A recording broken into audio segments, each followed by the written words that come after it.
با من همراه بشید بریم رو دریا بپریم. پارسال موقع تولدم یه پرواز به خودم هدیه دادم و هوا خراب بود نرفتم بپرم.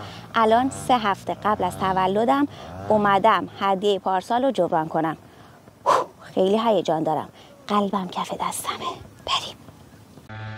داستان از اینجا شروع شد که ما توی چادر کنار ساحل خواب بودیم که صبح اول وقت دیدیم صدای موتور گازی میاد. توی عالم خواب فکر کردم موتور از توی جاده رد میشه، اما بعد به خودم اومدم و دیدم خب ما با جاده خیلی فاصله داریم. از چادر اومدم بیرون و دیدم که بله بچه‌ها دارن بالای سر ما پرواز میکنن. ما هم دلمون خواست و هوس کردیم. در بعد ورودمون به سایت با همچین صحنه دلهره‌آوری روبرو شدیم. یه لحظه بعد جهتش عوض شد و خلبان نزدیک بود کنترل خودش رو از دست بده. من خیلی ترسیده بودم، اما دوست داشتم که این هیجان پرواز رو تجربه کنم.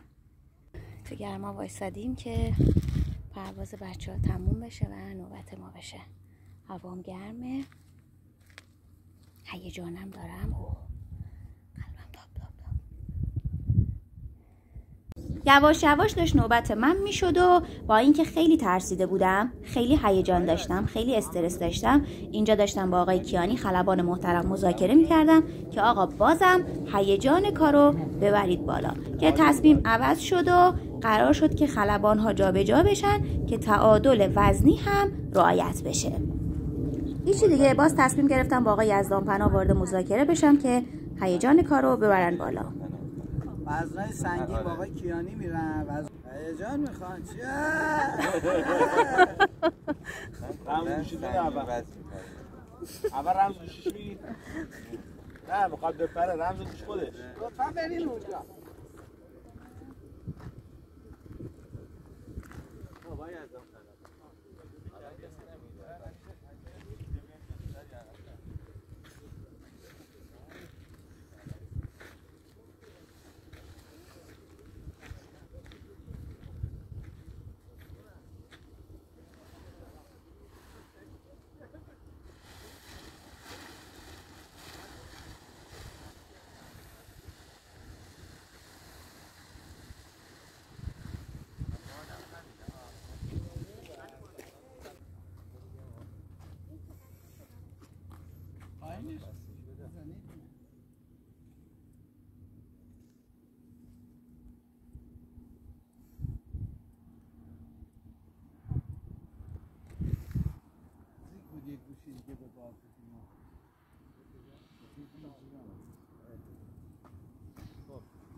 گفتم وای تو بندی جمع چی کنیم میریم، چون که چادر رو اینا تعداد کم باشه سخت. چادر 3 نفر باشیم خوبه که حالا با هم میریم.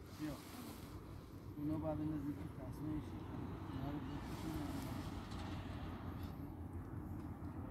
کاپیتان یزدانپناه ready for take off. من کلاهم و سرم گذاشتم، کاری که باید انجام میدادم رو انجام دادم، رفتم نشستم. آقای کیانی هم اومدن و چک نهایی رو انجام دادن و رفتیم دیگه برای یک پرواز هیجان انگیز. ولی من همچنان استرس داشتم و ضربان قلبم بالا.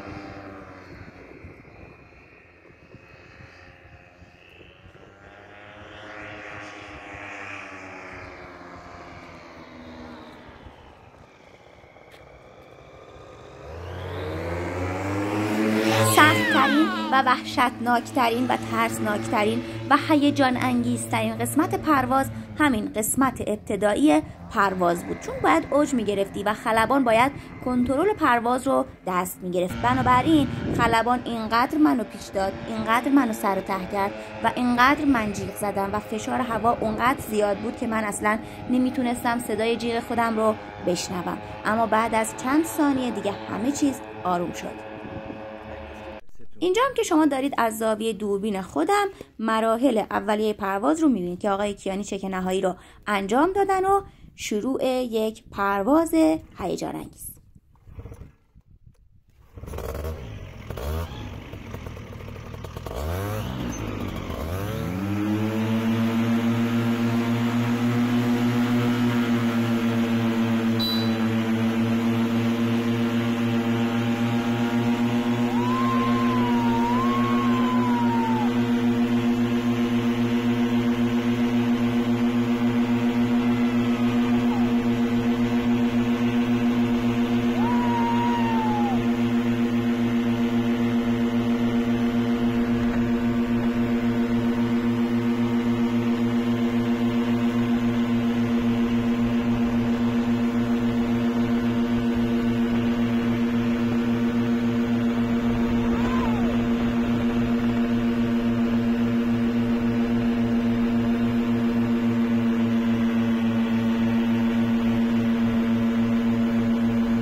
اینجا دیگه رسیدیم به یک وضعیت استیبل.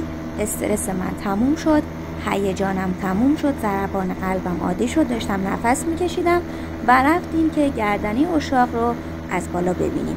اینجا خط ساحلی هست و ما داریم بر فراز خلیج فارس پرواز میکنیم.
اینجا گردنه اشاق هست که داریم از بالا میبینیمش.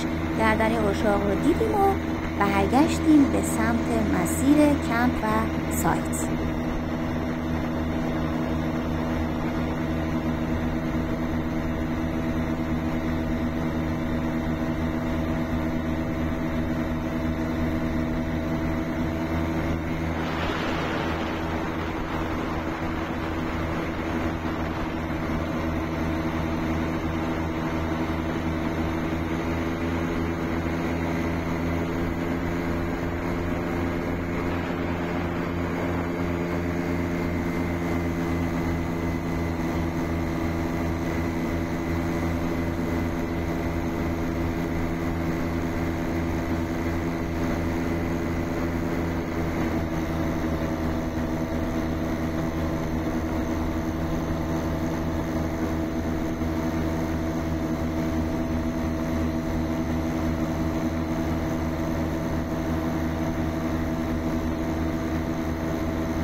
اینجا یواش یواش ارتفاع رو کم کردیم، به سطح دریا نزدیکتر شدیم تا بتونیم لاک پشت هایی که برای تخم گذاری به سمت ساحل اومده بودن رو ببینیم. و اینقدر آب زلال بود که میشد تمام لاک پشت ها رو از اون ارتفاع ببینیم. و ما دوباره ارتفاع رو کم کردیم و به راحتی از این ارتفاع میشد آدم هایی که داشتن شنا میکردن، آدم هایی که کنار ساحل بودن رو ببینی. و اینقدر این فاصله کم بود که من دست تکون میدادم، اونها میدیدن، ذوق میکردن و برای ما دست تکون میدادن.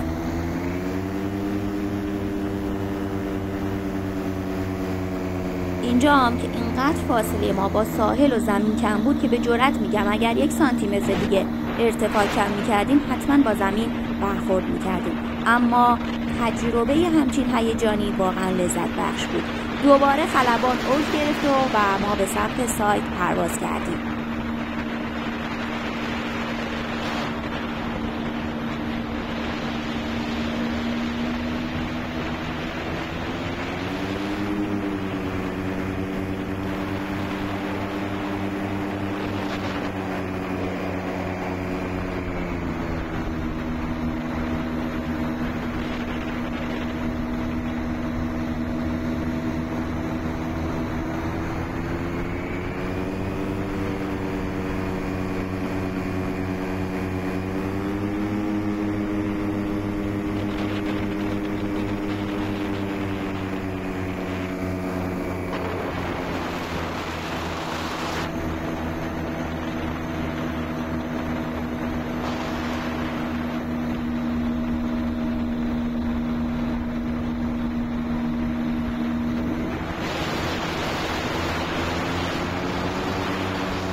بعد از دیدن این خط ساحلی خیلی قشنگ و فوق‌العاده، خلیج فارس زیبا، دیدن چشم خلیج فارس و گردنی اشاق، دیدن لاک‌پشت‌ها و آدم‌های توی ساحل، ما به سمت کمپ خودمون حرکت کردیم، دور زدیم و توی سایت فرود اومدیم.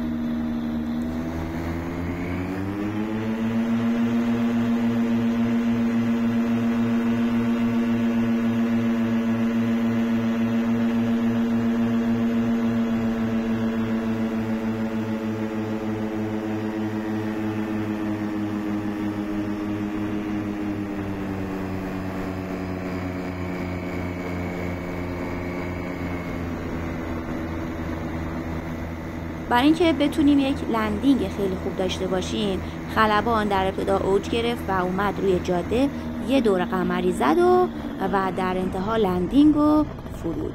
تجربه فوق‌العاده‌ای بود، جای همتون خیلی خالی.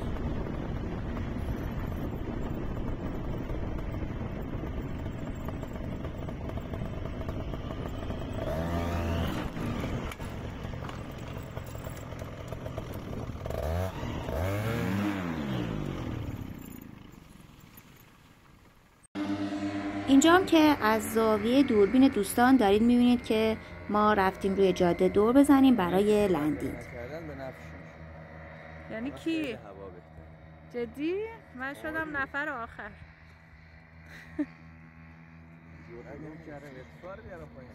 دائم کنترل بود، فقط کنترل بود.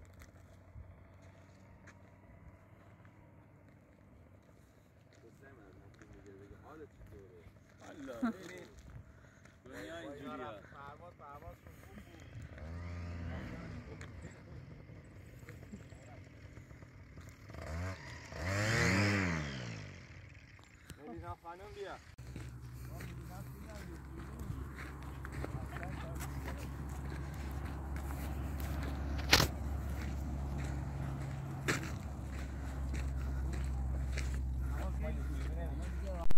عالی بود خلبان، خیلی خوب. گوارای وجودتون انشالله همیشه تجربیات خوب و ایمن داشته. تجربه خیلی خوبی بود. متشکرم ازتون. مرسی، سپاسگزارم. میبینم فیلمم یوتیوبی میگیری. اصلا کارتون درست نیست. خب به سلامتی و میمنت پرواز نشست. خیلی هیجان داشت، مخصوصا اولش که خلبان هی تکون تکون میداد. جاتون سبز واقعا، انشالله که تجربهش کنید. الان به سلامتی و میمنت پروازمون نشست. خیلی هیجان داشت، مخصوصا اولش که خلبان میومد این پاراموتور رو هی تکون تکون میداد. خیلی هیجان داشت واقعا. حتما تجربهش کنید. هنوز هیجانه هست و نمیدونم که کی دیگه این فرصت پیش بیاد که من همچین هیجانی رو دوباره تجربه کنم. قشنگ بود، دوست داشتم. به خودم افتخار میکنم که این تصمیم رو گرفتم که این هیجان رو تجربه کنم. ولی وقتا ترس میاد سراغمون و اجازه نمیده که خیلی کارا رو انجام بدیم. دوستتون دارم. پارسال برای تولدم تصمیم گرفتم که یه پرواز به خودم هدیه بدم. تماس گرفتم که هوا خراب بود. هفته بعد و همچنان هوا خراب بود، چون تولد من 15 دی ماه هست و قسمت نشد که بپریم و منم دیگه توی تابستون فراموش کردم. الان که اومدیم سفر عسلویه و جنوب، خب طلبید دوستان رو دیدیم، آقای کیانی که از قبل میشناختمشون و رفتیم. تصمیم گرفتم که پرواز رو انجام بدم، شاید دیگه هیچ وقت این فرصت رو به دست نیارم. انجامش دادم.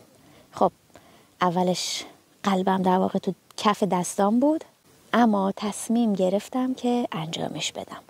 هر آنچه مرا نکشد قوی ترم خواهد کرد. تجربه خیلی قشنگی بود. اینکه دریا و زمین و خط ساحلی و لاک‌پشت ها و ساحل زیبای خلیج فارس و خود خلیج فارس قشنگ و زیبا را از بالا ببینی، خودش لذت دیگه داشت. بازم میگم اگر میتونید حتما تجربهش کنید.